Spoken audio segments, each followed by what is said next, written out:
children with phenylketonuria.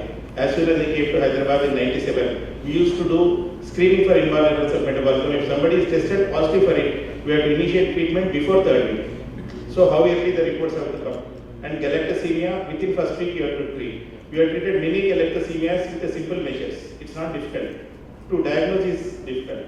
So till now 300 genetic disorders are reported through which we can do dietary treatment.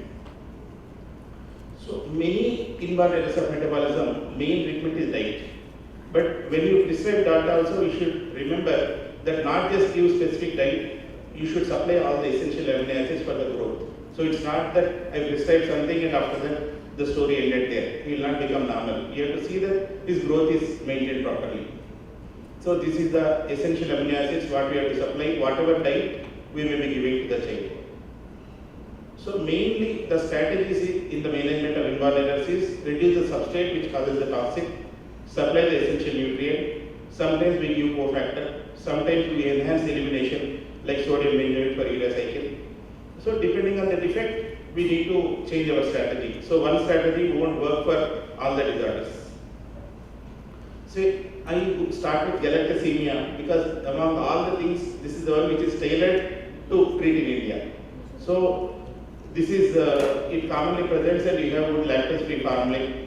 Later also in childhood, we can continue giving lactose-free milk, calcium and supplements. Good prognosis. But still we have to remember short stature is a problem. And female infertility is a problem. And women who carry genetic trait, they should also follow during pregnancy. Otherwise that galactose may cause brain damage to the fetus. So living with galactosemia, though we say we know we have a formula, still living with it needs monitoring. So this is a case which fruit, no fructose. So dietary treatment for hereditary fructose intolerance is no fructose, no sucrose. So they have to give alternate diets. So there are books, there are people, though we do the screening and detect the disease, we need to take the help of dietitians.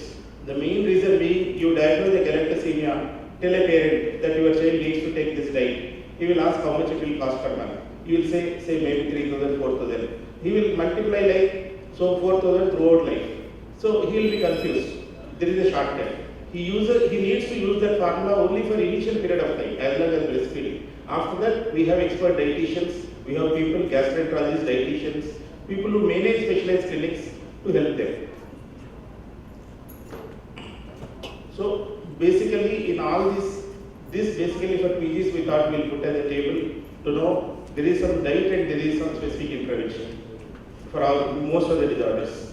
So for arginine, for all the disorders there are specific diets.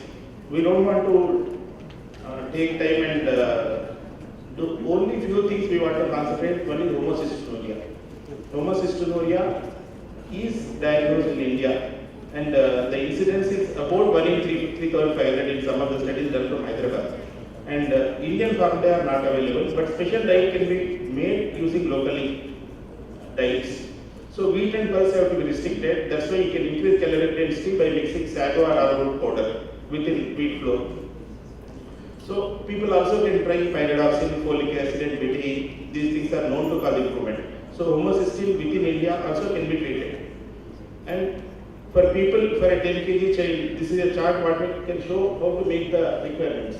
So using a simple method, we can, with all homemade things like buffalo milk, say milk, sugar, all these things, easily we can make and meet the requirements for a child. So what homocystinuria people, there are some things which can be, I have taken it as a model disease. Say some things they can forbidden like meat, chicken and all, and meat, peas and all. Some can be consumed in moderate amounts. Some are unrestricted. In these unrestricted food things we can take tea, coffee, butter, arrowroot and corn flour. So with this we can give quality of life to them. So we can't say that everything is forbidden to them or everything is restricted. We can give a list what can be allowed. And neonates and young infants, arginine is used for urea cycle disorders.